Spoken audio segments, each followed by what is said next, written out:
Scriptonite, l'émission qui décrypte littérature jeunesse et culture pop, chaque mois sur Radio Boomerang 89.7 FM. Gotta meet the new boss by 8 a.m. I'm no Superman. Bonjour à tous, vous êtes sur Radio Boomerang 89.7 FM dans l'émission Scriptonite, l'émission qui décrypte littérature jeunesse et culture pop.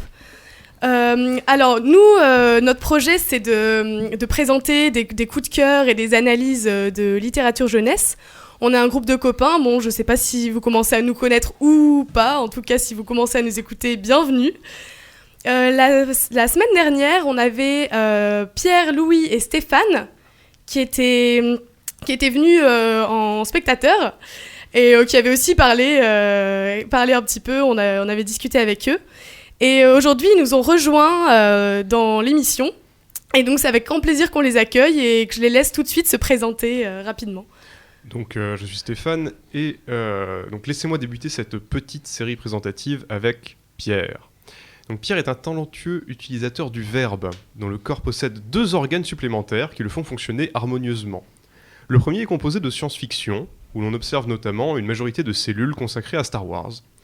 Il lui permet, entre autres, de traiter et d'archiver les montagnes de données structurant l'univers étendu de la saga.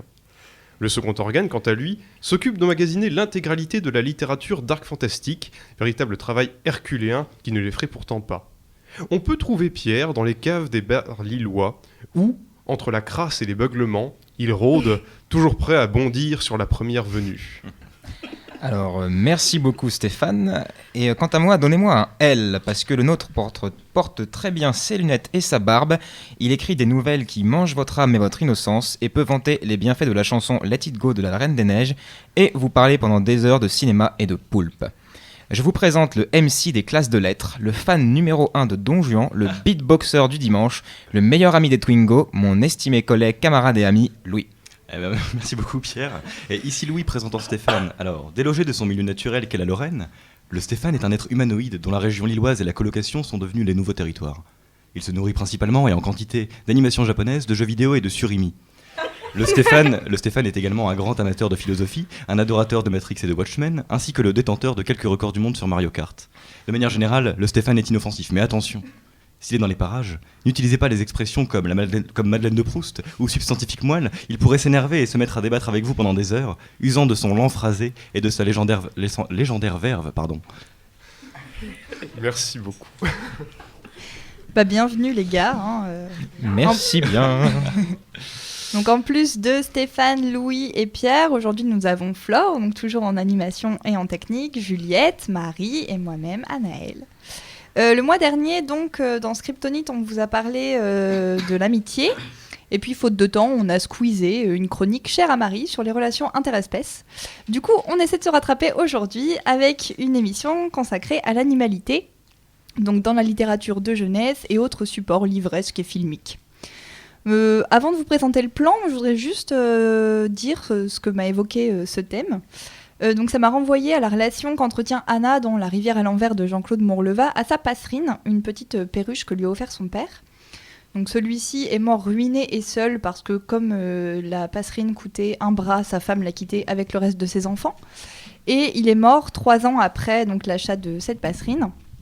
Et pour Anna, cet oiseau symbolise la passion démesurée que son père lui portait. Donc l'histoire retrace indirectement l'épopée d'Anna, qu'elle entreprend pour sauver cette perruche de la mort.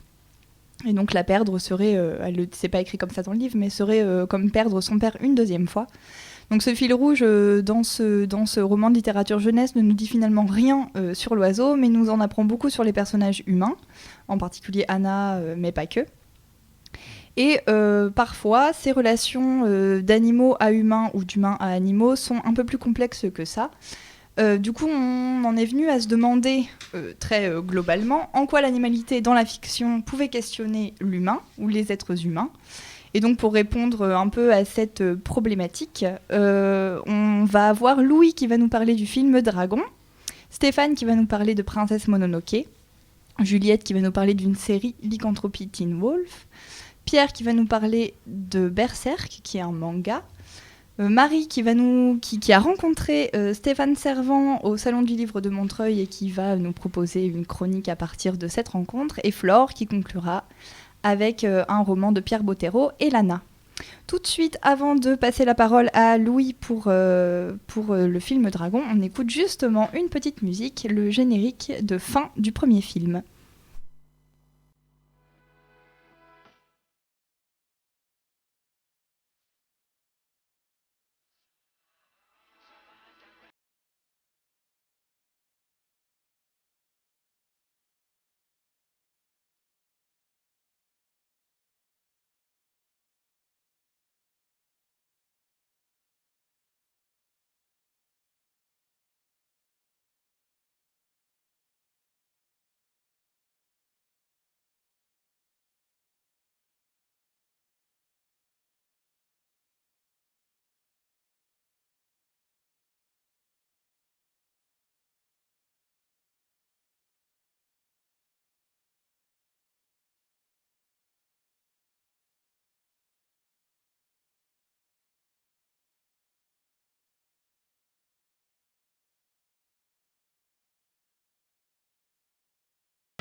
Vous êtes sur Radio Boomerang 89.7 dans Scriptonite, émission de littérature de jeunesse et de pop culture. Aujourd'hui on parle d'animalité et moi Louis, sans plus tarder, je vous parle de Dragon, la série des films d'animation des studios DreamWorks.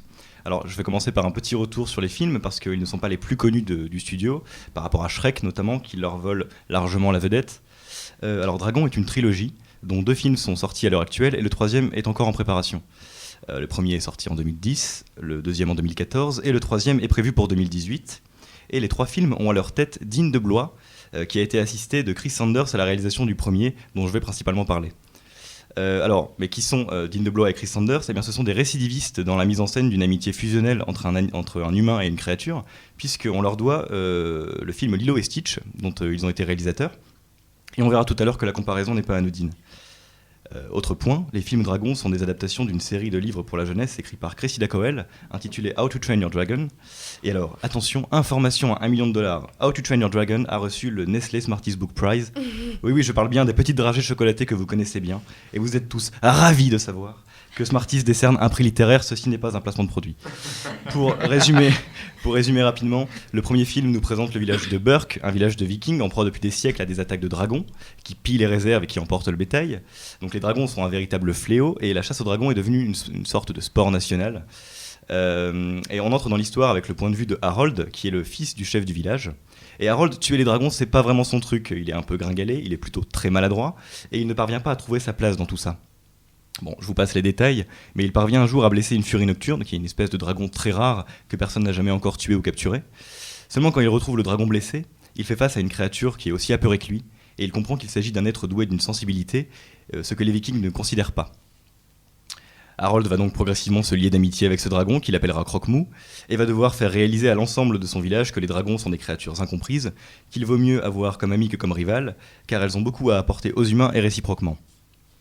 Comme l'amitié nous a intéressés lors de l'émission précédente, notons qu'on a ici une forme d'amitié particulière, amitié qui passe par un processus d'apprivoisement.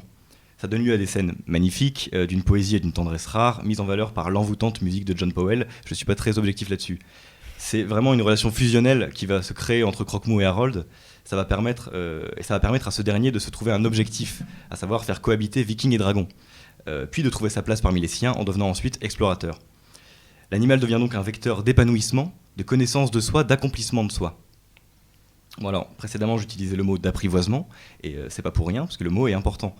Croque-Mou est malgré tout un véritable dragon, qui s'avère adorable une fois qu'Harold et lui se sont familiarisés, mais qui a quand même un potentiel dangereux, car il reste un animal sauvage. Cette animalité est bien appuyée dans Dragon, qu'il s'agisse de Croque-Mou ou de ses congénères d'ailleurs. J'évoquais Lilo et Stitch. Stitch est une créature, il n'est pas humain, mais il est entre l'animal et l'humain. Il a une forme humanoïde et surtout il parle. Il faut savoir que dans les livres de Cressida Cowell, les dragons ont leur propre langue pour communiquer entre eux. Et ça, l'équipe de dragons a décidé de ne pas l'inclure dans le film pour rendre les dragons muets et justement souligner leur animalité. Les dragons sont bel et bien des animaux dans cette saga, ils ne sont plus les créatures mythologiques que l'on connaît, et ils ne sont pas des semblables aux êtres humains. D'ailleurs, pour l'animation des dragons, l'équipe s'est basée sur le comportement de beaucoup d'animaux, en particulier de chiens et de chats, et pour l'animation de Croque-Mou, le modèle initial était la panthère, et l'équipe a voulu adoucir le rendu final en se rabattant sur un chat, notamment Stuffen, qui n'est autre que le chat de Guy Bordos, le superviseur de l'animation. C'est donc le chat d'un des membres de l'équipe qui a servi de base principale à Croque-Mou. Et puisque je parle de chat, j'en profite pour adresser un clin d'œil radiophonique à Monsieur Déhomme qui nous écoute peut-être. Alors, bien sûr, on n'échappe pas à l'anthropomorphisme, on retrouve des traits humains dans leur comportement. Par exemple, Croque-Mou sourit, il dessine vaguement avec un bâton, mais ces traits humains sont peu présents en comparaison des traits animaliers, et selon moi, ils n'ont que pour but de démontrer la sensibilité des dragons et de manière générale des animaux. Parce que oui, les animaux sont des êtres sensibles, et vous allez me dire « Mais enfin Louis, on sait tous ça !» Très bien, très bien. Alors jetons un œil à la cause animale, et on verra si cette piqûre de rappel est si superflue qu'elle en a l'air. C'est probablement de la bien-pensance bon marché, mais s'il y a bien une période propice à ça, c'est cette période de fête et de début d'année, donc je vais pas me gêner. À ce propos, Dragon, premier du nom, a reçu le Genesis Award, qui récompense les œuvres mettant en avant la cause animale, donc comme on dit dans le milieu, ça pèse. Pour conclure, les films Dragon sont selon moi des films exceptionnels, bon, pour une multitude d'autres aspects que je n'ai pas évoqués, mais surtout exceptionnels en cela qu'ils nous rappellent de la meilleure des façons que les animaux peuvent nous permettre de trouver notre place, qu'on peut avoir avec eux une relation d'amitié indéfectible, qu'ils sont des êtres sensibles et que dans cette mesure doivent être traités comme nos égaux, ni plus ni moins.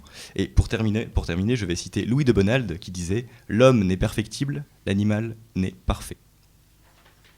Alors, je vais intervenir très rapidement, puisque tu as dit que tu aimais ce film pour beaucoup d'autres points, et je serais ravi de savoir lesquels.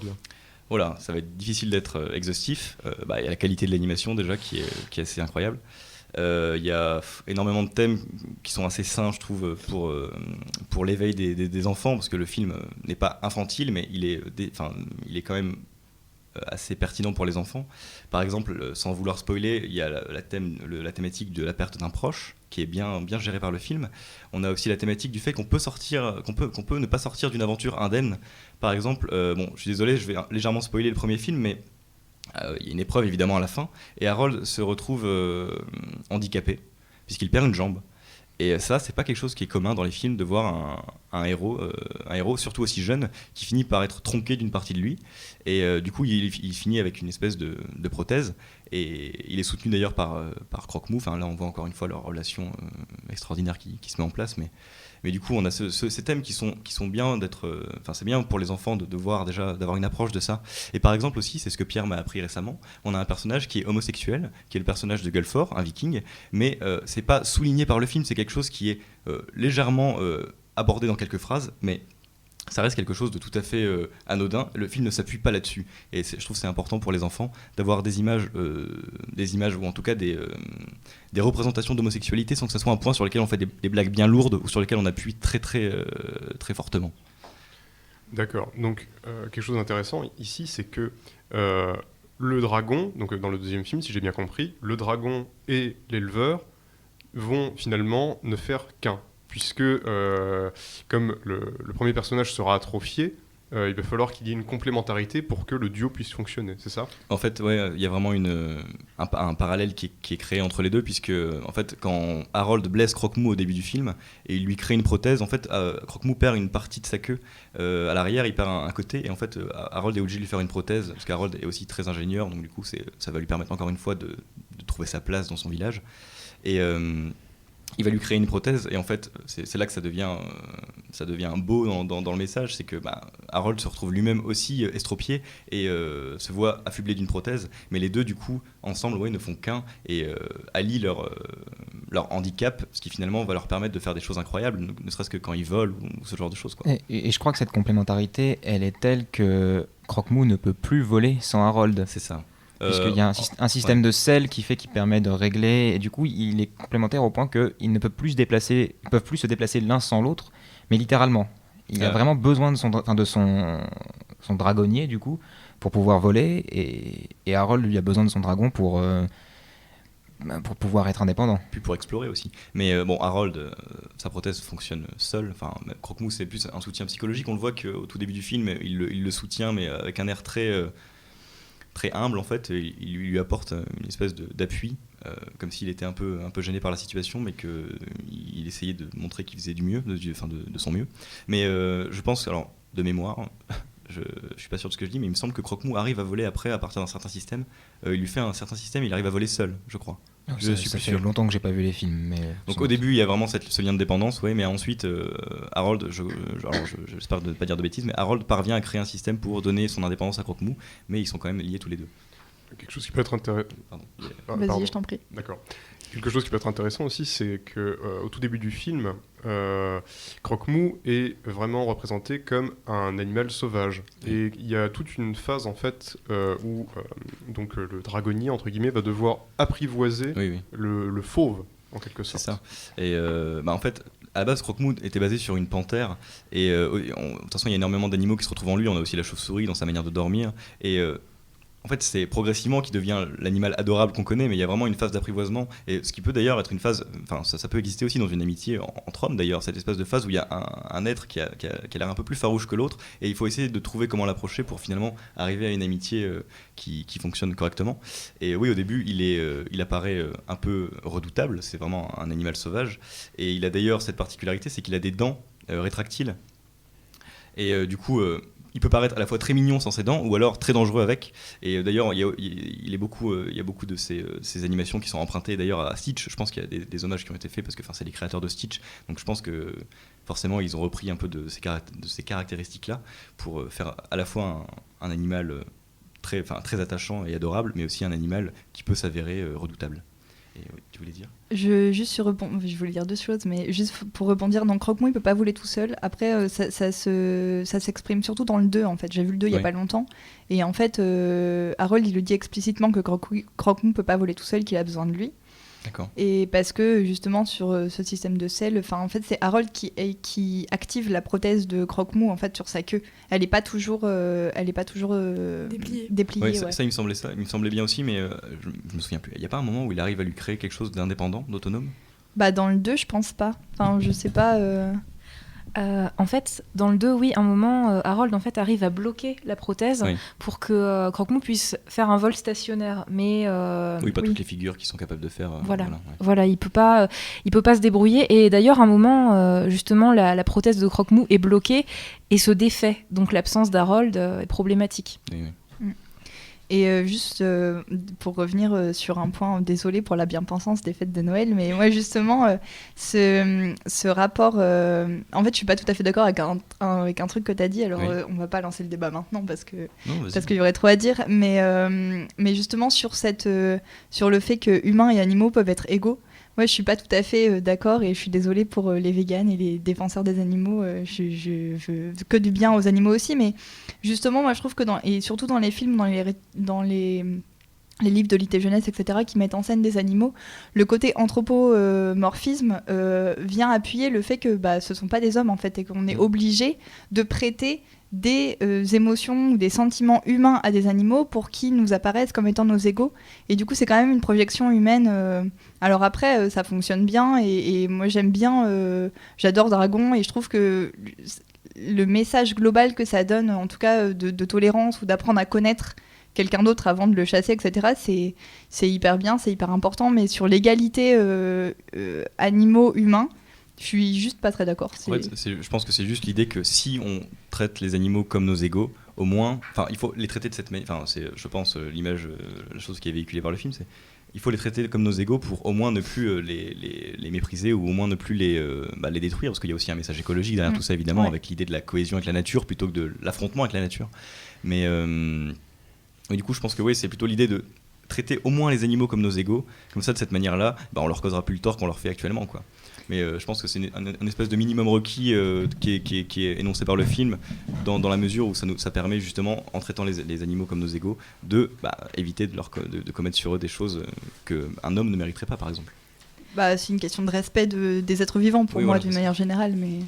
Si je peux me permettre, par rapport à l'anthropomorphisme, il est suspendu dans le 2e volet de la série parce qu'on rappelle que les animaux ont une logique de groupe à la fois semblable et différente de la nôtre, et l'amitié d'Harold et Croque-Mou est mise en danger par ça, avec l'histoire de Dragon Alpha, et Croque-Mou va commettre un acte presque impardonnable aux yeux d'Harold, et à ce moment-là, justement, on rappelle que l'animal peut pas être jugé à l'aune de la morale humaine. Enfin, je sais pas ce que t'en penses du coup, Louis.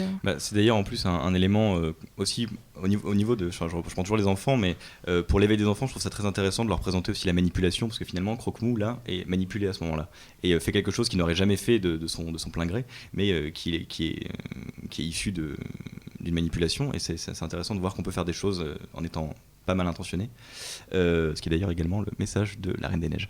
Je vais réussir à le caser, mais le mal peut être fait avec de bonnes intentions.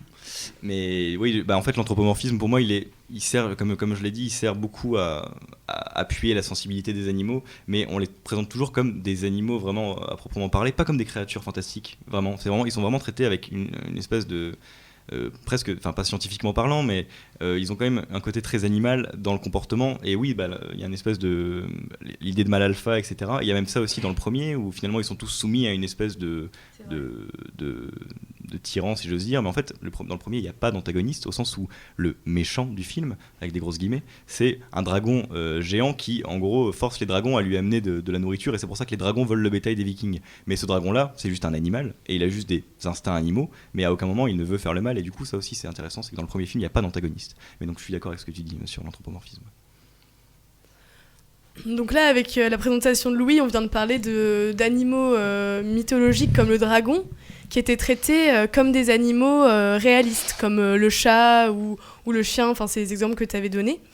Et là, maintenant, je vous propose avec Stéphane de parler du coup d'animaux existants qui vont être justement traités de manière mythologique, enfin qui vont être assimilés à des dieux. Donc tout de suite, Stéphane nous parle de Princesse Mononoke. Alors en effet, je dois vous parler de Princesse Mononoke, mais j'ai décidé d'utiliser Princesse Mononoke plutôt comme un point d'appui pour une réflexion peut-être un peu plus large. Donc d'abord, pour présenter le film de manière très brève, donc c'est un des classiques du studio Ghibli, donc avec par exemple Le Voyage de Chihiro, etc., qui est réalisé par le maître Miyazaki. Donc, pour parler un peu du film rapidement, c'est donc l'histoire d'un jeune prince, le prince Ashitaka, qui se voit un jour maudit par un sanglier devenu démon, et qui est donc forcé, pour sa propre survie, de quitter son village pour partir vers l'Est lointain, et découvrir ainsi un moyen de se soigner. Il traversera au cours de son voyage une forêt gigantesque, peuplée d'animaux immenses, et c'est justement sur ces animaux que je vais m'attarder. Donc, on y trouve notamment, et c'est là, donc dans le nom même du film, c'est des loups gigantesques, donc, qui sont dirigés par Molo, qui est donc la mère louve d'une taille considérable, et par la princesse Mononoke, sa fille adoptive. On y retrouve aussi, par exemple, des sangliers géants, qui sont particulièrement nombreux. On voit aussi des orang-outans et d'autres petits animaux. Tout cet écosystème est géré par un maître, le dieu cerf, qui possède donc le don de vie ou de mort. Alors, ce qui est intéressant, c'est d'expliquer pourquoi ces animaux sont divins. Alors, on pourrait tout de suite penser à leur taille démesurée. Effectivement, c'est une des caractéristiques qui les rend extraordinaires. Mais, et surtout, ces animaux parlent et raisonnent comme des hommes. J'irai plus loin encore en disant que ces animaux ont les mêmes défauts qu'ils reprochent dans le film aux hommes.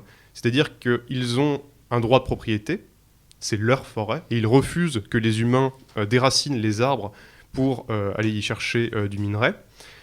Ils sont orgueilleux. Molo incarne parfaitement cet orgueil animal. Donc, elle pense à la suprématie de son espèce. Ils sont bêtes. Bêtes, le mot était peut-être un peu fort.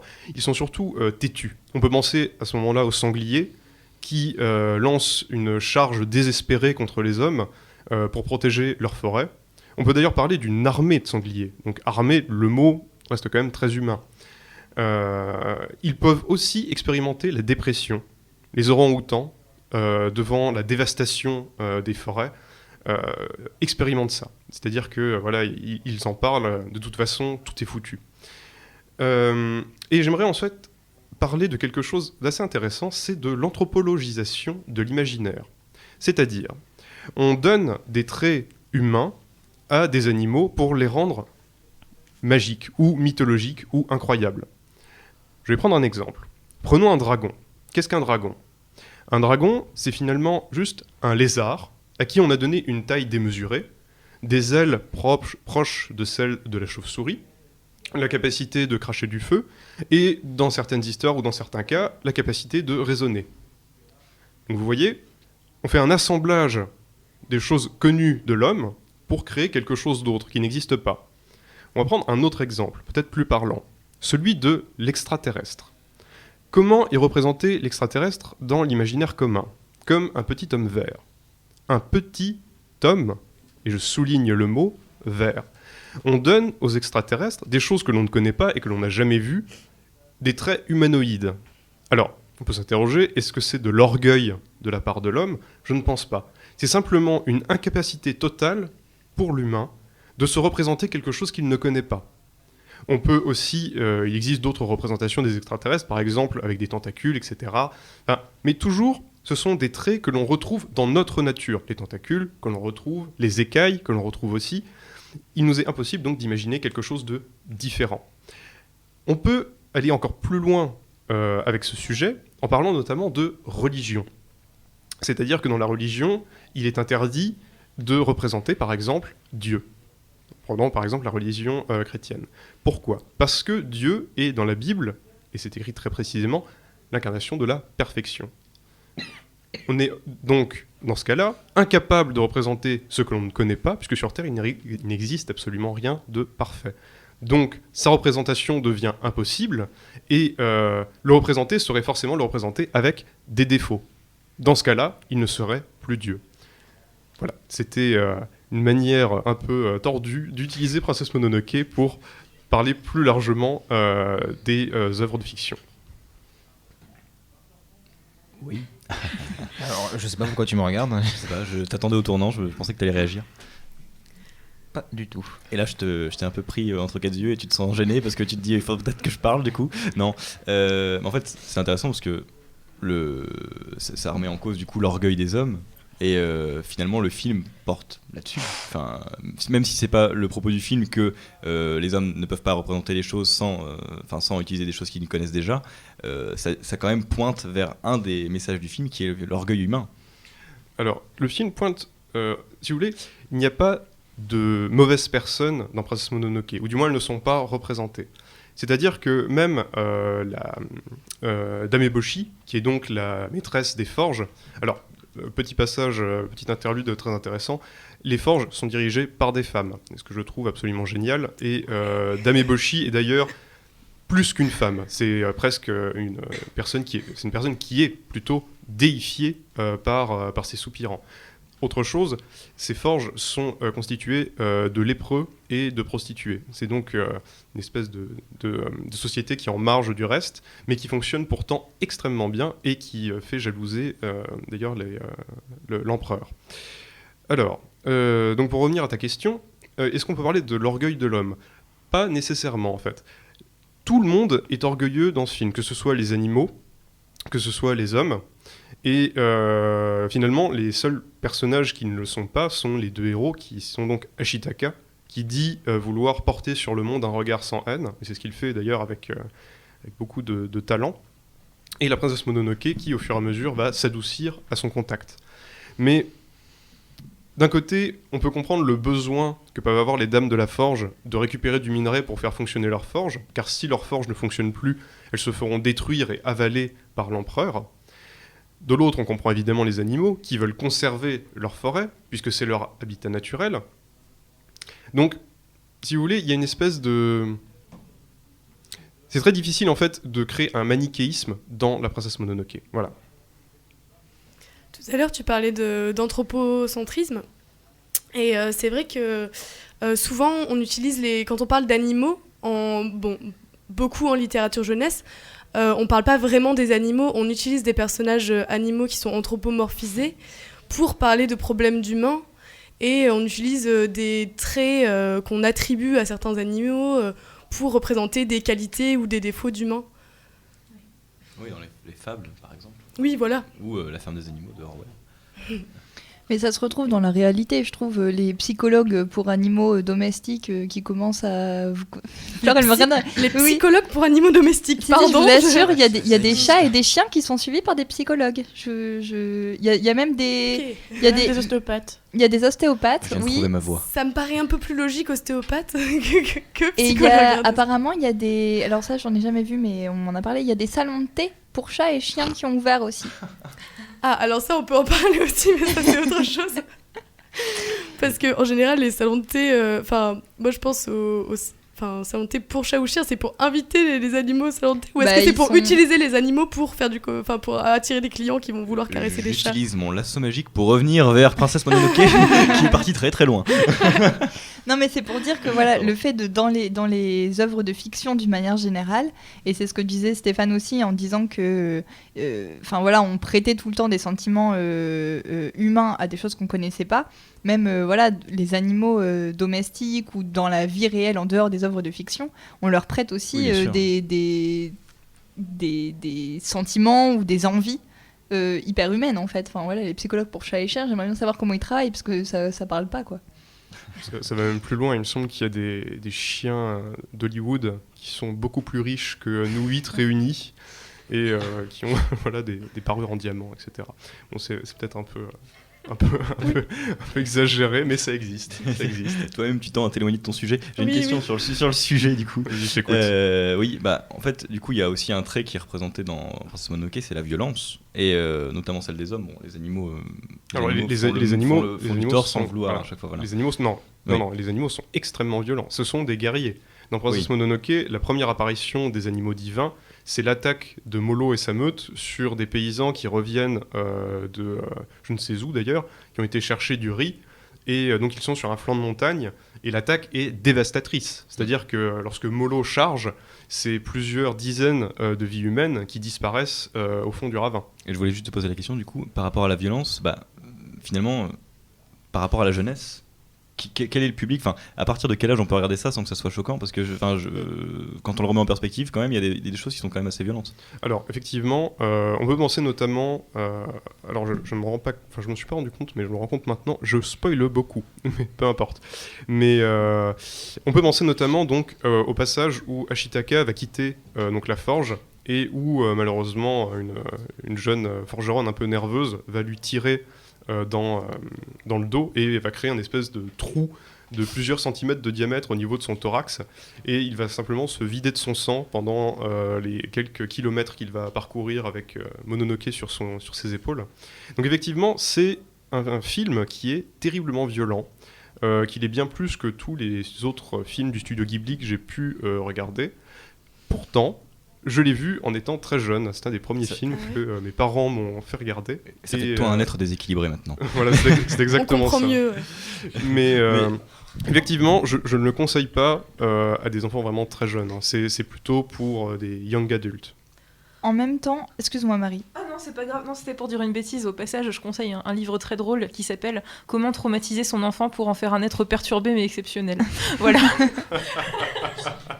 Je voudrais. Par contre, moi, Princesse Mononoke, je l'ai vu assez jeune aussi. Il m'a fait moins flipper. Je l'ai trouvé moins violent que Chihiro, bizarrement. Ouais, Parce que je trouve que Chihiro, il est violent psychologiquement. Enfin, il y a moins de violence physique avec du sang, etc. Alors, Paradoxalement, j'ai trouvé Chihiro très poétique, mais bon, après, ça reste un avis personnel. Mais effectivement, je comprends aisément que ça puisse effrayer à un jeune âge, notamment à cause du sang visage.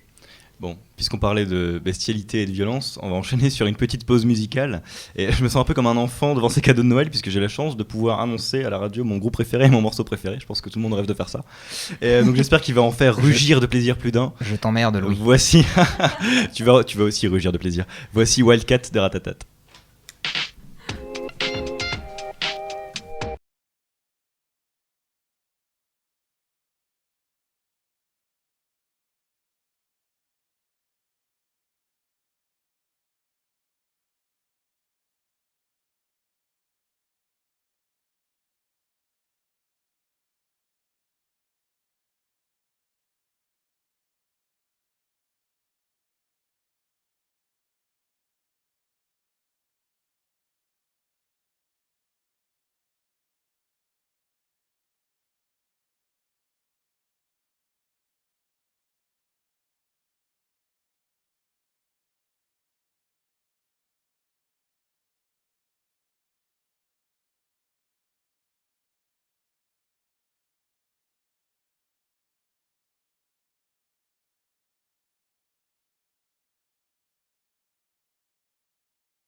Vous êtes toujours sur Radio Boomerang 89.7 dans Scriptonite, l'émission littérature de jeunesse et culture pop.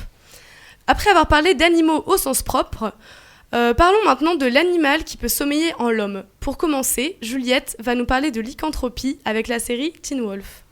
Donc bonjour, comme vient l'annoncer Flore à l'instant, donc la chronique série ce mois-ci, ça va être donc sur la série Teen Wolf. C'est une série américaine qui a été diffusée depuis 2011 sur la chaîne MTV et qui en est aujourd'hui à sa dernière saison. Donc cette série, elle est adaptée du film du même nom sorti en 1985 avec Michael J. Fox.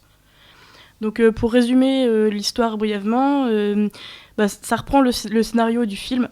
Donc une nuit, un jeune lycéen qui s'appelle Scott McCall, il part à la recherche, il part avec son meilleur ami dans la forêt à la recherche d'un cadavre. Et par contre, ils se font attaquer. Et donc Scott, c'est un peu la représentation du lycéen chétif. Il est asthmatique, il n'est pas doué en sport. Il est très mis à part dans son lycée.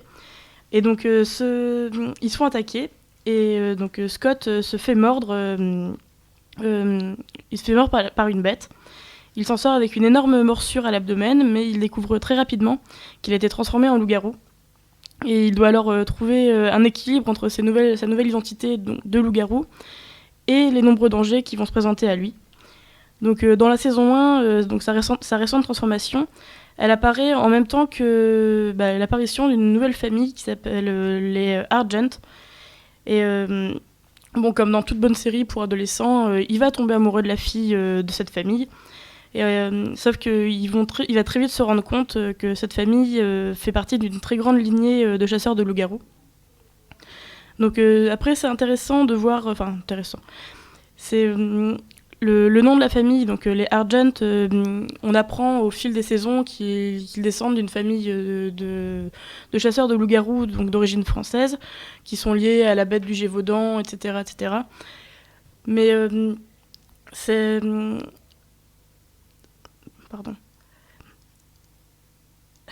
Pardon, désolée. Il y avait un poil sur le micro. Juliette se laisse déconcentrer par un poil. La faute au micro. Donc oui, pardon. Donc dans cette série, la lycanthropie, c'est surtout il y a un prétexte au surnaturel, c'est-à-dire que tout est fait pour que la condition de Scott, qui est un loup-garou, puisse affronter les différentes créatures qui vont arriver à Beacon Hill. Donc dans la saison 1, c'est le loup-garou, l'alpha qui l'a mordu. Il va absolument retrouver qui l'a mordu pour se détacher, pour plus être le bêta. Dans la saison 2, il y a eu l'apparition d'une créature, je sais pas de quelle origine, je sais même pas si elle existe à part dans la série, c'est un Kanima. Et qu'est-ce que c'est comme créature ? C'est un espèce de lézard, un homme lézard. C'est comme un loup-garou, mais un lézard-garou.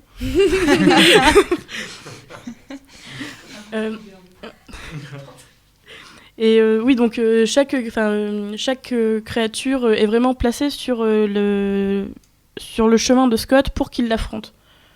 Il n'y a pas vraiment de... il va pas en sortir forcément grandi, c'est vraiment pour le spectacle, tout est au service du surnaturel. Et oui, donc chaque personnage de sa bande, parce que on apprend que les loups-garous souvent sont en meute, il y a l'alpha, le bêta, les bêtas et certains oméga. Et il va peu à peu construire sa propre meute, parce que sans trop spoiler, il va réussir à s'émanciper de son alpha et devenir son propre alpha. Et oui, il va créer sa propre meute, mais ce qui est intéressant, c'est que c'est pas une meute faite entièrement de loups-garous. Donc il y a son meilleur ami Styles qui est complètement humain. C'est le seul humain de la bande. Il y a un coyote-garou. Oui, ils aiment beaucoup les... Le loup-garou Lidl. Est-ce qu'il y a un pangolin-garou ? Non, pas encore. Non, donc oui, il y a... Le garou chante dans la série, pardon.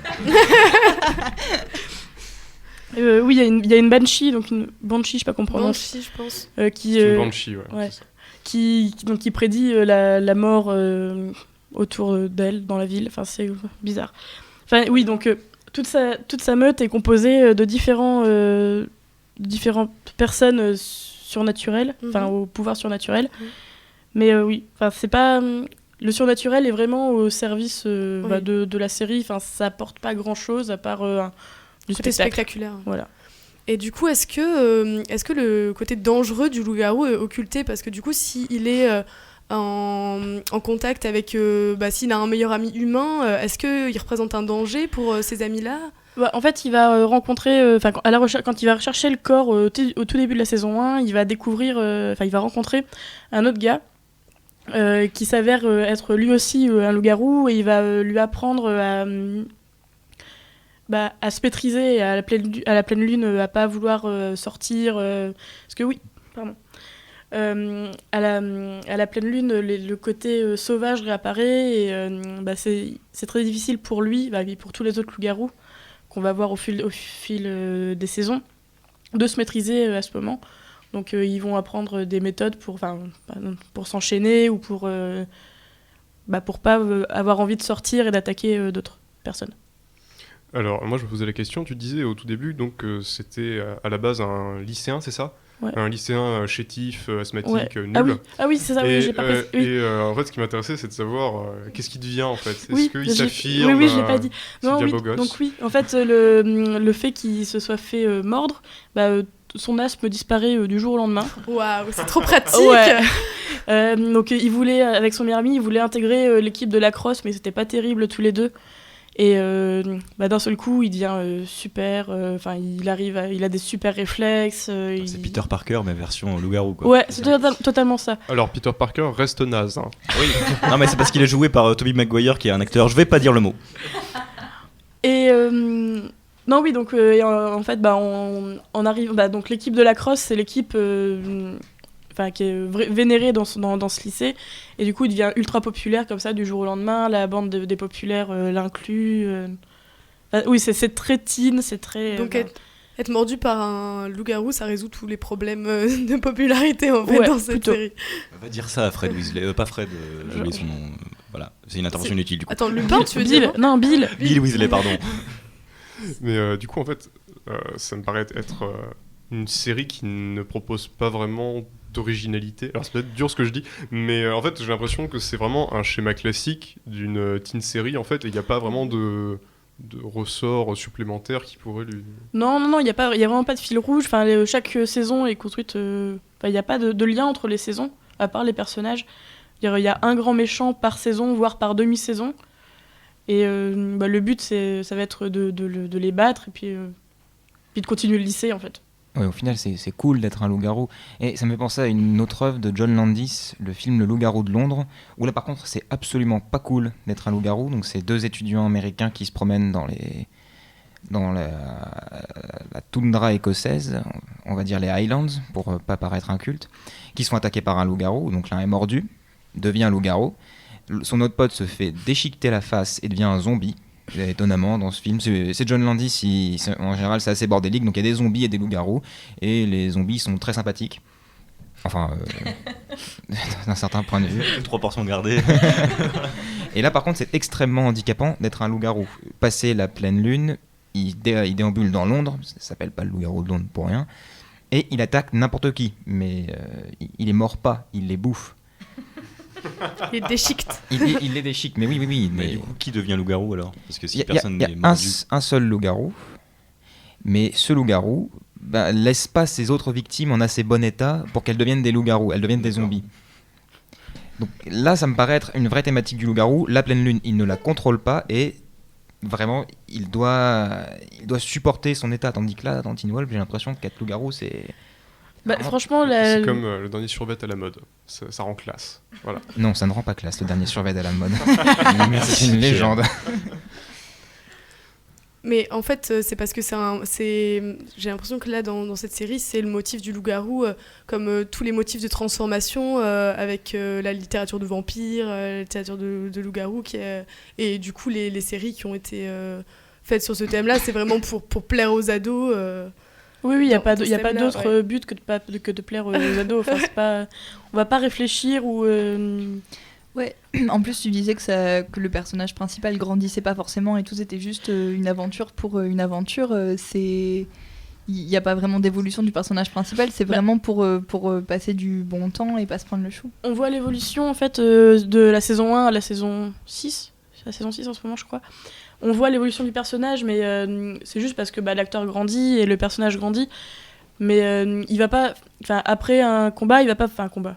Après un affrontement avec un de ses adversaires, il va pas forcément en sortir grandi et analyser ce qui s'est passé ou quoi. Il va dire. C'est pas initiatique, quoi. Non. Mais je trouve pas en tout cas. Du coup, la question que je me pose, c'est moralement, comment ça fonctionne en fait? Enfin, qu'est-ce que la série apporte comme morale? Bah rien, justement. Ouais, voilà, il n'y a pas de morale à part sois gentil, enfin... D'accord, donc je vais peut-être chercher à creuser un peu trop, je suis désolé. C'est une série MTV, je rappelle. Ceci explique tout. Bon alors du coup, mesdames et messieurs, je vous propose de quitter l'univers des prépubères adolescents, cette sale race qui trouve cool d'être des loups-garous à la gueule d'ange, pour nous intéresser à un manga qui a du chien. Avec son lot d'hémoglobine, de sexe, de sadisme et de bastons dantesques avec moultes organes volant au gré des coups d'épée. Je me sens poète aujourd'hui, j'ai vendu mon âme avant de venir, et j'adresse d'avance mes excuses aux personnes adeptes du yoga, du pacifisme et qui placent leurs meubles pour que ça soit feng shui. Aujourd'hui, je vous parle de Berserk. Alors cette petite perle du manga qui nous vient tout droit du Japon se déroule dans un univers de dark fantasy, et j'adresse un clin d'œil très appuyé à Stéphane, et c'est tout droit sorti de l'esprit malade de Kentaro Miura, qui prépublie ce manga depuis 1989. Le rythme de parution est assez long, mais quand on voit la qualité du dessin qui est assez balèze, on comprend aisément pourquoi. L'auteur nous sort en effet une pépite de détails à chaque chapitre et c'est assez beau à voir. Donc le manga nous narre l'histoire d'un mercenaire du nom de Guts, ce qui signifie trip, qui est lancé dans une quête vengeresse contre des démons et un en particulier. Donc je ne vais pas vous faire un résumé complet de l'œuvre, je vous encourage en revanche vivement à vous y intéresser si ce genre d'univers vous parle et si vous avez vous aussi vendu votre âme pour pouvoir boucler vos achats de Noël. Donc je vais surtout m'intéresser au personnage principal, notre dénommé Trip. En effet, c'est lui qui donne son nom en manga et je pense qu'il s'agit là d'un avis commun pour les lecteurs. Je prends donc pas vraiment de risque en affirmant ça. Alors d'abord, pourquoi le mot berserk? Donc, ce mot berserk nous vient du terme de berserker qui dans la culture viking étaient des joyeux drilles inspirés d'une rage divine, rage qui leur permettait d'accomplir des prouesses guerrières hors du commun. Ce mot pourrait aussi signifier ours ou peau d'ours. Et on en arrive enfin à l'animalité, je ne suis pas complètement hors sujet, c'est parfait. Donc le berserk est globalement lié à des animaux qui sont pas hyper jouasses, genre des loups ou des sangliers, le genre qui éventre sans demander pardon. Et étant donné l'omniprésence de l'animalité chez le personnage de Guts, qui a une bête intérieure se réveillant régulièrement quand il faut charcuter du démon ou du paysan moche, on comprend aisément pourquoi le manga s'appelle ainsi. Alors d'ailleurs, parlons peu, parlons bête, on va parler de cette fameuse bête intérieure. Je dis beaucoup de fois le mot bête. Et il s'agit en fait d'un condensé de toute la violence et de toute la rage dont un être humain peut faire preuve, et cette joyeuseté sommeille en Guts. Donc, et on parle de la rage animale ici. Alors attention, ici c'est pas un démon renard qui est littéralement enfoui dans le personnage, non, parce qu'on est dans un manga de qualité ici. Il s'agit... Attention. Ça tacle, Oui, ça tacle Naruto, et je m'en fous. Donc il s'agit d'un condensé d'animalité, de puissance brute et de haine qui se réveille lorsque Guts passe en mode gros carnage. Donc le manga traite d'ailleurs beaucoup de la noirceur de l'être humain en général, avec viol, mutilation et guerre à la clé. Mais comme mes collègues et moi-même, on a quand même envie de passer une bonne soirée après ça, on va se concentrer sur la bête, qui bien qu'étant métaphorique, va avoir une incarnation physique à un moment sur laquelle je vais revenir par la suite. Parce qu'en effet, avant ça, il faut savoir que Guts est un personnage qui se bat pour des bonnes raisons, par amour notamment. Donc on aura donc ici une rage animale mise au service d'une noble cause sans pour autant être dompté. Il n'y a pas de recherche de l'apprivoisement de l'animal, on l'accepte tel quel. La raison ne s'impose à aucun moment dans l'esprit du personnage, et lorsque la bête se libère, elle est certes libérée dans un but dont la finalité est noble, mais toujours dans une rage inexorable. Et donc on va revenir à l'incarnation physique, parce qu'attention, spoiler alert, Guts va acquérir à un moment de l'histoire une armure avec un aume en forme de... un truc qui a des crocs et qui est vraiment pas sympa. Et on va dire en forme de bête, pour rester dans le thème. Donc cette armure décuple les capacités du porteur et lui ôte aussi toute conscience au bout d'un moment, donc lui permettant ainsi de subir les pires blessures sans sourciller.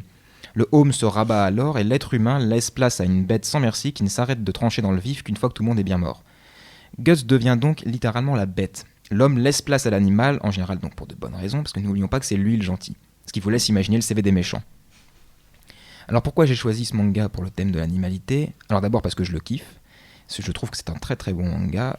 Ensuite parce qu'il est très sérieux dans les thèmes abordés, qu'il dépeint la noirceur de l'homme avec beaucoup de justesse, et je jure solennellement de ne pas être un émo déprimé à la mèche folle en disant ça. Et c'est de la très bonne dark fantasy par-dessus le marché, dérivée en quelques films et animés. Ensuite, il montre l'animal qui sommeille en l'humain et qui est capable des pires atrocités comme des plus grands exploits. Et j'ai trouvé ça intéressant, cette dualité entre la raison et la sauvagerie, la rage qui est quasiment constante, qui ne lâche pas l'individu. Et en effet, qui n'a pas déjà eu envie de claquer la trogne de son voisin avec un rugissement bestial avant de se dire que c'était complètement con, mais sacrément agréable. Bonne journée à vous et plein d'amour. Eh ben dis donc, ça c'est une œuvre pour la jeunesse. Hein. Alors on a bien précisé que c'était aussi pop culture, c'est de la pop culture mon cher. Non, blague à part, ça me fait beaucoup penser en fait à beaucoup d'œuvres en fait de dark fantasy où le héros lorsqu'il est amené à combattre, donc en général qui est vachement badass, donc le héros lorsqu'il est amené à combattre rentre toujours dans une espèce de transe où en fait soit il devient bestial comme c'est le cas dans Berserk, soit il fait abstraction de ses sentiments ou de tout ce qu'il y a autour de lui pour se concentrer uniquement sur le combat. Et j'ai vraiment l'impression en fait que c'est un thème récurrent dans les combats de Dark Fantasy, cette espèce de transe, qu'elle soit animale ou non, donc, pour se lancer dans la bataille. Alors le fait est que les auteurs de Dark Fantasy s'inspirent du monde réel, et il y a bel et bien une époque où des mecs se battaient complètement à poil ou juste avec des peaux de bêtes, mais dans une vraie transe en général provoquée par l'hydromel ou par quelques substances qu'on jugerait illicites aujourd'hui, mais qui sont très chouettes. Pardon, j'aurais pas dû dire ça. Et la jeunesse. Les enfants, n'essayez jamais ça, c'est chez vous. Le staff de dépravés. Et de ce fait-là, il y avait à une époque une acceptation, une glorification de l'animal intérieur, et que les auteurs utilisent maintenant allègrement, parce que c'est vachement sympa de dire, bon bah, provoquons un carnage, réveillons l'animal, et assumons le fait que animal égale sauvagerie. Et en général, il y a toujours une petite voix humaine qui est très sérieuse, qui est pleine de bon sens, qui rappelle à un moment l'animal à la raison, comme pour prouver une supériorité de l'homme sur l'animal. Mais malgré tout, le fait est que c'est l'animal qui a tout bousillé. Dans ce cas-là, en fait, qu'est-ce que c'est la petite voix ? Parce que souvent, ça se caractérise par un ami proche qui va venir calmer le guerrier ou autre. Alors, dans Berserk, chez Guts, il y en a plusieurs. Il rencontre une sorcière à un moment. Il y a un petit elfe, un petit elfe qui ressemble plus à une petite fée qui s'appelle Puck, je crois. Je ne me souviens plus. Oui, Puck. Et qui le ramène à la raison, en général après une grosse boucherie. Juliette est malade, hein. C'est ça les bruits que vous entendez à tes souris d'ailleurs. Je suis désolée. Il est en mode berserk du nez. Je suis navrée. Si je peux me permettre, du coup ça me fait juste penser à un livre dans le thème qui s'approche de la figure du berserk et qui est une recommandation que j'ai envie de faire. C'est Le Roi des Fauves d'Aurélie Willenstein, j'espère que je n'écorche pas son nom, qui a eu le prix des Aliénales l'année dernière, qui est un prix local, un festival local dédié aux littératures de l'imaginaire. Et là on est dans quelque chose, la dark fantasy, mais dans un régime un petit peu... Oui, je pense que c'est accessible pour la jeunesse, je pense à partir de 14 ans, assez facilement. Et bon, l'histoire, très rapidement, ça va être des personnages dans un monde féodal nordique. Donc voilà, un univers... Bon, ils ont des prénoms dont je ne me rappelle plus parce que je l'ai lu l'année dernière, mais qui sont à consonance nordique, et qui en fait vont déplaire à un seigneur, justement on est dans un régime féodal, un seigneur local, et qui va en fait les punir. Et la punition, c'est de devenir des hommes mi-hommes, mi-bêtes. Justement, on leur fait ingérer un espèce de verre qui va révéler la part animale en eux et qui va faire apparaître physiquement des aspects de leur personnalité. Donc l'un qui est assez couard va se métamorphoser en un espèce de truc dégueulasse parce que c'est très organique, mi-homme, mi-cheval. Une va se transformer en louve, l'autre en taureau, et justement il y a une lutte comme ça, ils vont lutter contre leur animalité, ça va être de pire en pire justement, et on va solliciter vers la fin du livre l'abandon à cette animalité. Bref. Alors, au niveau cinéma, moi ça me fait penser à un film qui s'appelle Les Nouveaux Sauvages. Je sais pas si tu l'as vu, alors c'est un film argentin. Pas du tout. J'ai pas envie d'écorcher le nom du réalisateur, donc je le ferai pas. Mais donc Les Nouveaux Sauvages, ça présente, c'est 6 sketchs en fait, enfin c'est des sketchs donc pas drôles, mais c'est 6 courts-métrages en fait qui présentent des situations banales où quelqu'un pète un plomb tout simplement et devient sauvage à cause d'une situation qui dégénère en fait, mais vraiment une situation quotidienne. Et du coup c'est un espèce de mode berserk, mais comme n'importe qui pourrait le vivre et qui est un individu en fait dans la société normale, enfin la société réelle, qui en arrive à totalement péter les plombs et ça se manifeste différemment dans chaque court-métrage. Et bon, ils m'ont pas tous convaincu, j'ai préféré les premiers par exemple, mais ça me fait du coup penser à ça et c'est marrant de voir cette espèce d'animalité qui explose. Alors, donc, on était dans la bestialité et dans la dark fantasy, et on va y rester, mais on va y ajouter un peu de tendresse et un peu de douceur en se plongeant dans l'univers de The Witcher 3 et en écoutant ensemble la version de Maluka de The Wolfenstorm.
Uciekasz nad ranem, cierpka jak agrest, słodka jak bez.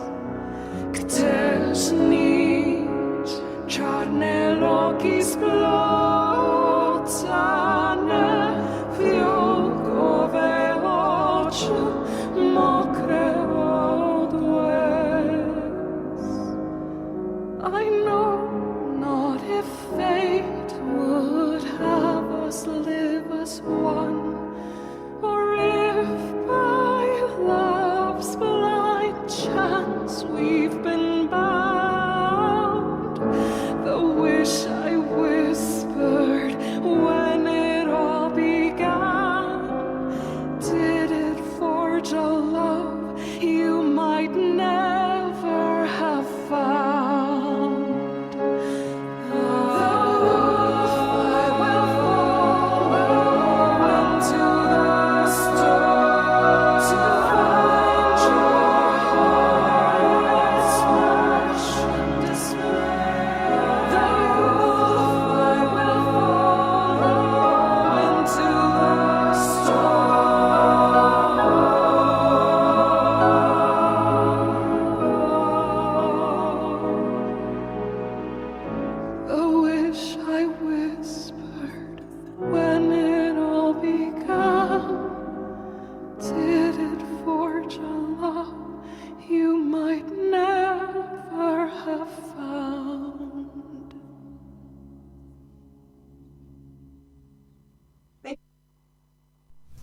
Vous êtes toujours sur Radio Boomerang, dans l'émission Scriptonite. On parle encore d'amitié avec Marie, qui revient du Salon de la littérature jeunesse et qui a eu la chance d'avoir une interview avec Stéphane Servant. Donc elle va nous faire un petit retour sur cette interview. C'est ça. Alors, pas d'amitié, mais d'animalité. Pardon. C'est pas grave. Il y a un petit peu d'amitié chez Stéphane Servan, mais c'est pas le thème. Voilà. Donc oui, je vous parlais d'un auteur discret, mais bien présent dans les productions littéraires jeunesse actuelles, Stéphane Servan, qui était sélectionné cette année au Salon du livre de la presse jeunesse de Montreuil pour le prix La Voix des blogueurs, qui est un prix assez récent, qui existe depuis 4 ans. Et voilà, il était en lice avec Flore Vesco, je crois, mais bref. Donc Stéphane Servan, c'est un auteur qui écrit toutes sortes de choses, des albums pour les petits, pour les moins petits, de courts romans destinés aux enfants, mais également des romans denses, plus sombres, destinés aux adolescents et aux adultes. Malgré ses productions et son lectorat plurigénérationnel, il s'agit là d'un auteur chez qui on trouve une certaine constance dans l'écriture, une poésie, une patte. Pour faire un mauvais jeu de mots, le terme sera juste, puisque ce qui hante de manière visible la production de Stéphane Servan, c'est la tentation de l'animalité chez tous ses personnages. Dans Le Masque, un album paru chez Didier Jeunesse et que je vous encourage à feuilleter si vous le voulez, et illustré magnifiquement par Ilia Green, mais ça c'est subjectif, on nous raconte l'histoire d'un petit garçon, seul, qui un jour, alors que les autres enfants le tiennent à l'écart, trouve un masque. Un masque blanc, même pas un masque de carnaval, écrit l'auteur, mais un masque qui avait le pouvoir de vous transformer en n'importe quel animal. Alors pour se faire aimer, ce petit garçon va enchaîner les métamorphoses. Un petit singe pour faire rire les filles, un gentil ouistiti, un ours fier pour épater les copains. Mais rien ne marche vraiment et au fil de ces métamorphoses, le petit garçon va se perdre et ne plus savoir retrouver sa forme humaine. Alors je vous rassure, l'histoire n'est pas déprimante, elle finit sur une note d'espoir, bien sûr. Mais dans cette histoire, le masque est une seconde peau. Une peau qui nous révèle tel que l'on est, que l'on voudrait être, que l'on risque d'être. En somme, c'est aussi un miroir, un révélateur. Et cette idée apparaît également dans le langage des bêtes... Cette idée apparaît également, mais dans un langage plus complexe, au sein d'une narration plus dense dans Le Cœur des Louves, qui est un roman, cette fois-ci, paru dans la collection Dos à Dos, chez l'éditeur Rouergue. Donc dans Le Cœur des Louves, l'héroïne, qui s'appelle Célia, est une jeune femme inhibée et solitaire, qui est écrasée par un héritage de malheur familial, un héritage féminin, et qu'elle ne comprend pas. Elle est aussi révoltée par la violence des hommes. Alors ici, on comprendra homme en tant qu'espèce, mais homme en tant que masculin. Donc après une étrange cérémonie initiatique, en fait, Célia va trouver refuge dans la nature, sous une peau de louve, auprès de son amie Alice. Il va s'agir ici d'une fracture identitaire, parce que Célia découvre l'amour et le désir des adultes, ainsi que toutes les contradictions qui viennent dans son sillage, mais également d'une fracture sociétale, anthropologique. Ainsi, la révolte adolescente qui se métaphorise dans l'animal nous dira quelque chose de l'état du monde. Aussi, Célia s'éloignera de l'humanité jusqu'à un point de quasi non-retour. Donc j'aimerais juste vous en lire un passage, je pense assez révélateur. J'arrive pas à lire mes petites notes. Alors, extrait numéro 1.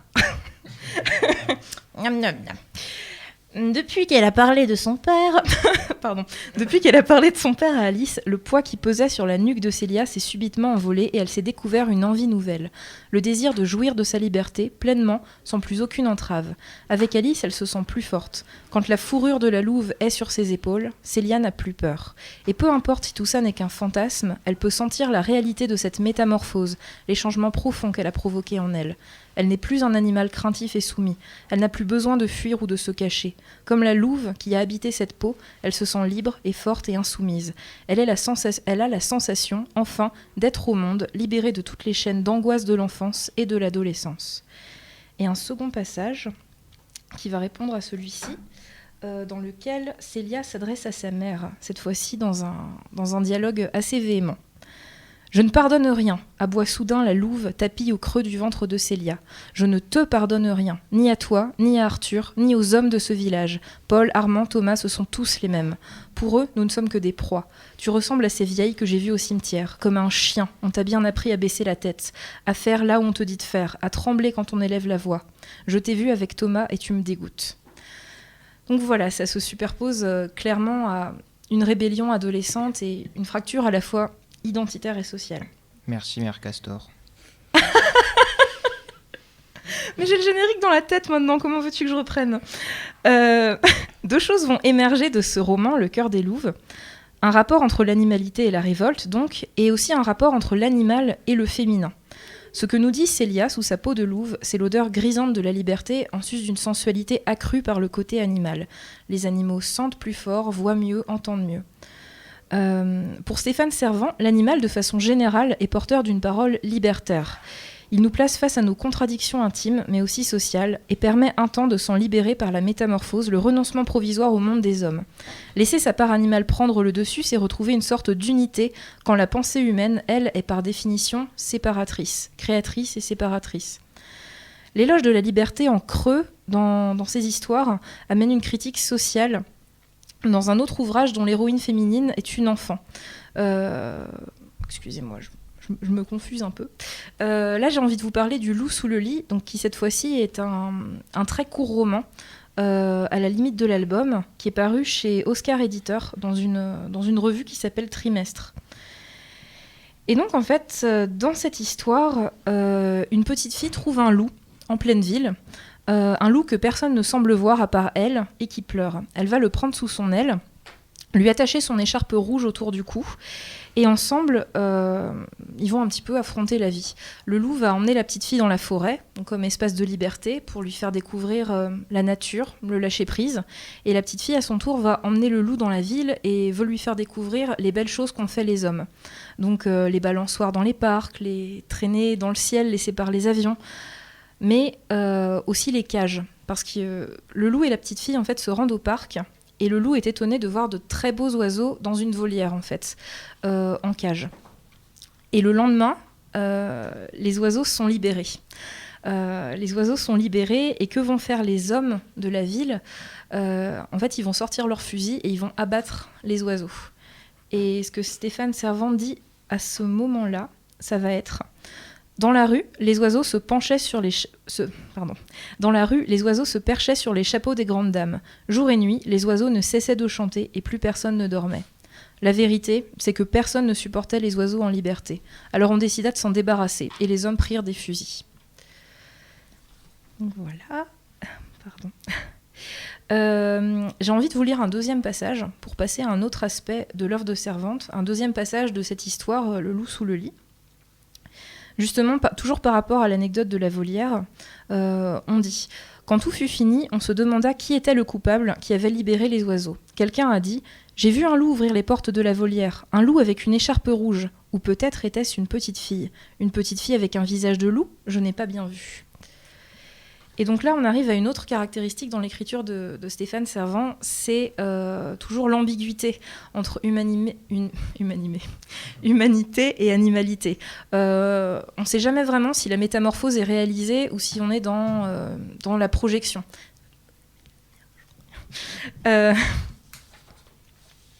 Alors, merci beaucoup. Comment ça peut faire nuit et du coup, madame a besoin de lumière. Bah oui, mais les petits yeux fatiguent. Oui, mes vieux yeux ne. Elle est sèche. Pardon. Désolé pour les enfants qui nous écoutent, on n'est vraiment pas responsable de ça. Pour ceux qui sont traumatisés, voilà, désolé. Des bisous. C'est ça, des bisous. Alors, voilà. Donc, l'ambiguïté sur l'animalité, l'imprécision du fond... On va laisser Louis s'en remettre. Pardon. Alors, pardon.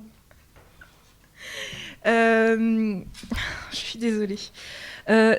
Si la critique de l'humanité à travers l'animal est une tradition littéraire vieille comme nos histoires, je dirais que Stéphane Servan, dans ses romans, même s'il s'inscrit dans une très longue tradition, traite le sujet avec une certaine subtilité, et subtilité qui tient en fait à cette ambiguïté.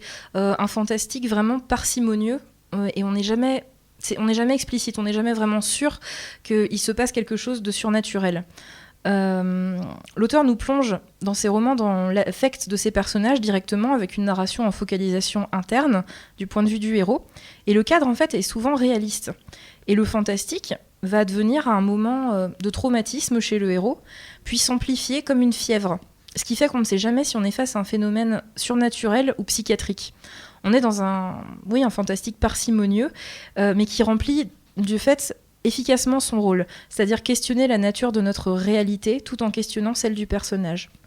Donc je vais vous lire un passage de Souviens-toi de la Lune qui, je crois, illustre assez bien cela. Et je cherche mon livre qui est en dessous.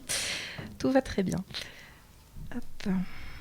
Alors, j'ai allumé toutes les lumières de ma chambre avant de me précipiter sur le carnet rouge posé au pied de mon lit. J'ai lu. Je peux t'aider à écrire ta vie comme tu as toujours rêvé de la vivre. Pour ça, il te suffit d'ouvrir la porte qui mène à moi. Écris. La nausée s'est emparée de moi. J'ai couru jusqu'aux toilettes, je ne sais pas combien de temps je suis restée là, inerte, accrochée à la cuvette. Quand j'ai repris connaissance, j'ai passé mon visage sous l'eau. C'est alors que j'ai remarqué une tache sur mon bras, de la taille d'une carte à jouer. C'était vert et irrégulier. J'ai passé un doigt dessus, ce n'était pas douloureux. J'ai allumé le plafonnier qui a jeté une lumière crue sur la salle de bain. À bien y regarder, ce n'était pas vraiment une tache, c'était des écailles. Donc, cet extrait vient du roman Souviens-toi de la Lune, qui est aussi paru chez Dos à Dos, donc aux éditions du Rouergue, cette fois-ci Dos à Dos noir. Et les implications de l'animalité sont un peu différentes dans ce roman. Cette fois, le héros est masculin, d'abord, même s'il a le même âge que Célia dans Le Cœur des Louves. Le héros s'appelle David, il veut devenir écrivain. L'action se déroule en Louisiane, dans une ambiance sombre, une littérature que j'aurais tendance à qualifier de littérature de bayou, c'est-à-dire suintante, mystérieuse, étirée et très sensuelle. Il s'agit moins d'un genre littéraire en fait que d'un cadre, d'une ambiance particulière. Donc je vous parlais de cette ambiance en fait de littérature de bayou et d'un héros, le héros de Souviens-toi de la Lune, qui s'appelle David et qui rêve de devenir écrivain dans une ville tout à fait frustrante en fait où les gens sont considérés comme des moins que rien.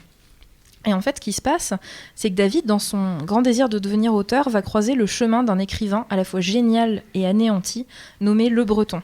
Et en son heure de gloire, Le Breton a conclu une sorte de pacte faustien avec une entité à la fois cruelle et créatrice, en échange de l'inspiration. Cette rencontre va révéler à David, en fait, son propre démon intérieur. Et alors va le hanter un alligator, tapi dans les marais, attendant le premier signe de faiblesse de sa part pour s'emparer de sa vie. Ici, l'animal va représenter un désir pulsionnel de créer et la tentation pour un artiste de créer à n'importe quel prix. J'ai aussi un passage assez édifiant que je vais lire très rapidement.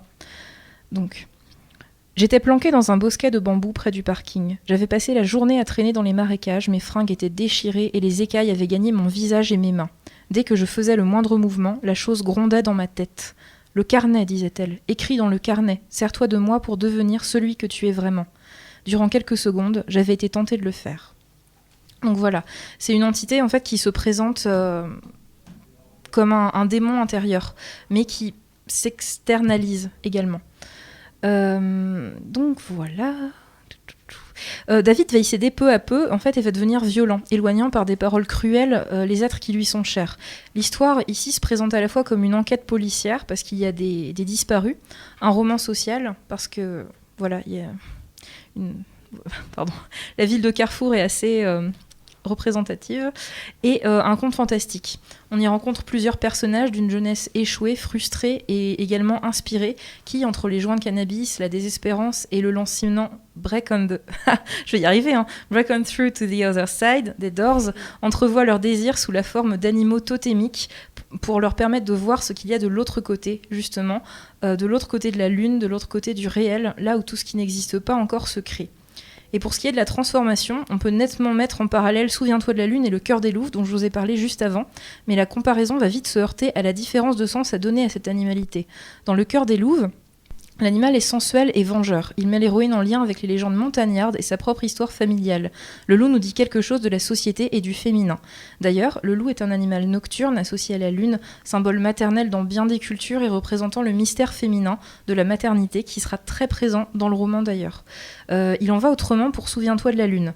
David, lui, a pour avatar un alligator. Les écailles rugueuses et la moiteur du reptile n'ont plus rien à voir avec la douce sauvagerie des louves. L'alligator, plus encore que le loup, représente la dévoration. Et le reptile renvoie au cerveau reptilien, cette aire cérébrale du pulsionnel, de l'instinctif. Ici, l'animal nous présente un David égoïste, prêt à tout, rongé, affamé par son désir d'écrire. L'animal permet de mettre à distance et également de se déculpabiliser par l'externalisation des pulsions, avec cette voix intérieure qui s'exprime littéralement dans le récit, chez un David dont on ne sait pas s'il est réellement possédé par une entité ou devenu schizophrène. Aussi, le dédoublement avec l'animal permet une confrontation. Donc j'en viens très rapidement, à mon dernier point. Une dimension... Non ? Si, continue, d'accord. T'inquiète pas, t'as le temps. Pardon. Donc mon dernier point, c'est une dimension mortifère chez l'auteur qui est liée à l'animalité. En effet, chez Stéphane Servan, la peau, la dépouille, l'animal empaillé, le corps qui suinte, qui saigne, qui pue, les os qui demeurent sont présents dans son œuvre et font l'objet d'une certaine fascination. Donc même dans les romans pour les plus jeunes en fait on pourrait se dire qu'il édulcore mais pas vraiment. Le niveau de langage change évidemment, il va pas de manière aussi détaillée dans la description des corps ou évidemment il va pas aborder la sensualité, la sexualité qui est liée à l'animalité, mais pour cette fascination pour le corps mort, en fait on va même le retrouver dans Le loup sous le lit qui est accessible en fait aux enfants dès 7 ans, où le loup va ramener un oiseau mort à la petite fille un matin, et il va y avoir pendant un instant de dilatation, de contemplation de cet oiseau mort, et la petite fille ne comprend pas. Elle va battre le loup pour venger la mort de l'oiseau, puis pleurer et accepter que le loup en fait ne faisait ça que pour manger, accepter la part animale. Donc l'animalité nous enseigne quelque chose de cru sur l'existence et nous révèle à la cyclicité de la vie. Et les enfants ne sont pas idiots, Stéphane Servan leur fait confiance, il a beaucoup travaillé dans l'éducation, et leur laisse le soin de comprendre ce genre de choses à travers des œuvres sans concession là-dessus. Et ces corps morts, ils permettent aussi de percevoir la vie avec plus d'acuité, tout comme l'animal sent, voit, entend avec plus d'acuité. Ce corps mort nous dit quelque chose de notre rapport au corps en tant qu'humain aussi. Des corps jeunes, des corps beaux, des corps maquillés, épilés, donc pas trop animal. Il nous dit que nous ne sommes que de la chair qui assimile aussi d'autres chairs. Et ça, un personnage du dernier roman de Stéphane Servan, dont je ne vous ai pas trop parlé, mais que je vous encourage à découvrir, La langue des bêtes, donc tout un programme, qui était justement l'ouvrage coup de cœur des blogueurs cette année au Salon de Montreuil et qui était finaliste pour le prix. Bon, Stéphane Servan ne l'a pas eu, mais c'était déjà une belle reconnaissance. Et il a été plébiscité pendant l'année sur les blogs. Bref. Il y a un personnage dans ce livre qui s'appelle Petite, et en fait c'est une enfant du cirque, mais un cirque pareil échoué en fait, un cirque qui s'est fixé à la bord d'un bois, et le père de Petite est vraiment décrit comme un ogre, donc il y a un côté très féerique dans cette histoire, et l'ogre est un chasseur. Et Petite, qui adore les animaux, a conscience que ce que son père fait est juste en fait. Elle ne voit pas son père comme un personnage maléfique, même s'il a un côté terrifiant. Elle sait que voilà, il donne la mort aux animaux pour qu'ils puissent assimiler à leur tour. Bref, d'ailleurs, ça m'a fait penser à quelque chose. C'est dans la littérature de jeunesse, souvent le chasseur incarne quelque chose de maléfique. C'est le grand méchant, le chasseur dans les histoires. Alors que les animaux, sont mignons, gentils, on s'y attache. Et là, ils vont pas apparaître comme ça. Les vrais chasseurs, en tout cas sous la plume de Servan, ils ont un rapport plus harmonieux à la nature. Ce qui va être problématique, c'est la civilisation. Tout à l'heure, vous parliez de l'approche des fêtes de Noël. Ce qui va être inquiétant, c'est plutôt les monceaux de chair sous cellophane dans les supermarchés que le chasseur qui va tuer dans la nature pour renouveler le cycle. Bref, en tout cas, à l'occasion du Salon de Montreuil, justement, j'ai pu rencontrer Stéphane Servan. On a parlé pendant une petite heure et c'était très gentil de sa part aussi. Je le remercie chaleureusement s'il vient à passer par là. Et vous pourrez trouver la version écrite en fait, de l'entretien que j'ai eu sur le site de Scriptonite et sur la page Facebook. Il y a beaucoup de choses que j'ai pas pu dire aujourd'hui, mais en tout cas, ça m'a permis de construire cette chronique, que je voudrais terminer sur une citation justement de Stéphane Servan lors de cet entretien. Donc il dit « Ce qui m'intéresse dans mon travail d'écriture, c'est de chercher ce qui fait de nous des hommes, quelque chose à part dans le règne animal. Donc je m'interroge souvent sur qu'est-ce qui nous rapproche de la bête, qu'est-ce qui nous en éloigne, qu'est-ce qui fait que parfois l'homme peut ressembler à une bête sous sa peau d'homme. Je pense que si l'animal est si présent dans mes écrits, c'est parce que je m'en sers comme une sorte de miroir que je pose en face du visage des hommes et qui les renvoie soit à leur animalité, soit à leur profonde humanité. » Voilà. Très très belle chronique. Marie, tu parlais du coup, j'ai saisi un petit moment de ton intervention, tu parlais du rapprochement entre la louve et le féminin. Oui. Et donc moi, j'ai préparé une toute petite chronique qui parle de la félinité d'Elana, qui est un personnage d'une trilogie de Botero. C'est un personnage qui est tiré donc de la trilogie Ewilan et que Botero a donc développé dans une seconde trilogie et qui raconte donc le parcours d'Elana avant et après la rencontre avec Ewilan. Donc le premier tome, c'est donc avant la rencontre d'Ewilan. Et donc ça développe vraiment le vécu de ce personnage qui fait partie de la guilde des Marchombres, qui est une guilde qui prône les valeurs de liberté. C'est un personnage très indépendant, Elana, et une spiritualité orientale qui prône l'harmonie avec soi-même et avec la nature. Et donc Elana, elle a une forme d'animalité. Elle est particulièrement gracieuse, elle est particulièrement fluide dans ses mouvements, et ce qui la rapproche d'un chat, souvent. Même au départ, quand elle est encore jeune, et que, quand elle est toute petite, elle est adoptée, elle est orpheline, et elle est adoptée par deux petits. C'est des personnages qui s'appellent les petits. Qui font référence au Hobbit, d'ailleurs, oui, parce que Botero est un grand fan de Tolkien. Et déjà à cette époque, au tout départ, elle est très, très, très fluide. Elle adore grimper aux arbres. Donc tout ça, ça la rapproche d'animaux qui aiment grimper. Et ensuite, elle part à l'aventure et elle va se retrouver dans la ville. Et encore là, elle va encore grimper, monter aux immeubles. Donc elle est plus dans le cadre naturel, mais elle a toujours ses mouvements sont vraiment décrits de manière très fluide. Elle est très souple. Et ensuite, elle va développer ces capacités-là quand elle va rencontrer donc Gilano, qui va être son maître Marchombre. Et donc, l'écriture de Botero met vraiment en valeur la rapidité du combat, la réactivité, la souplesse.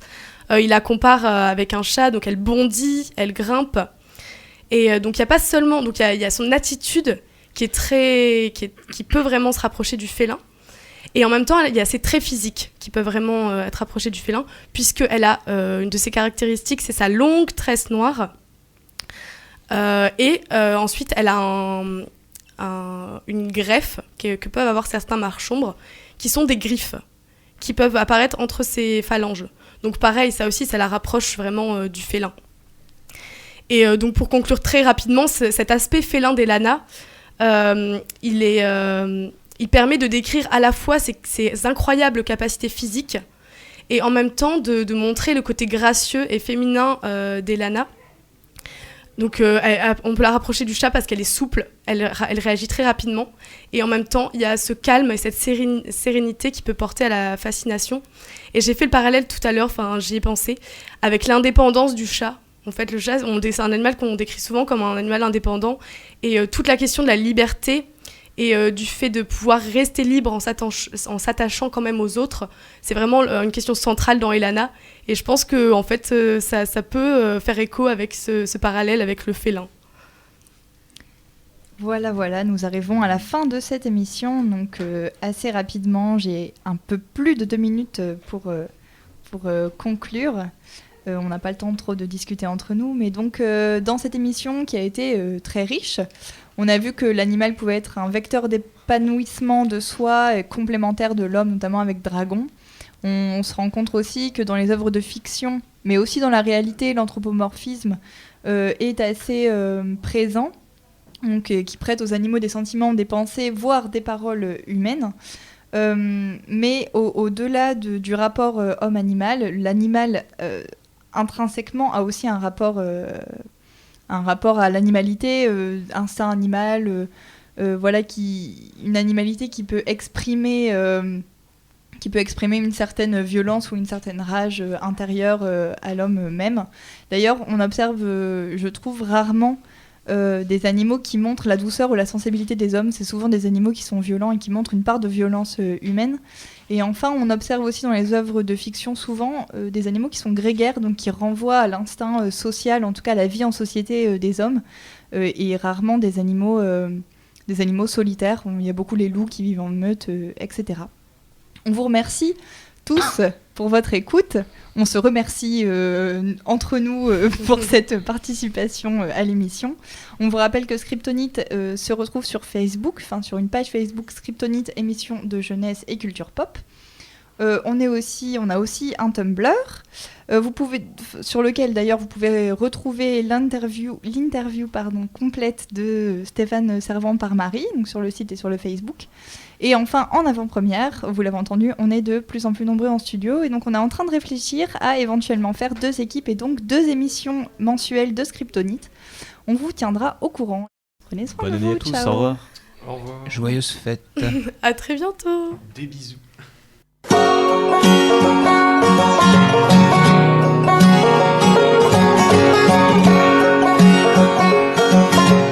Scriptonite, l'émission qui décrypte littérature jeunesse et culture pop, chaque mois sur Radio Boomerang 89.7 FM. 405, gotta meet the new boss by 8 a.m. I'm no Superman.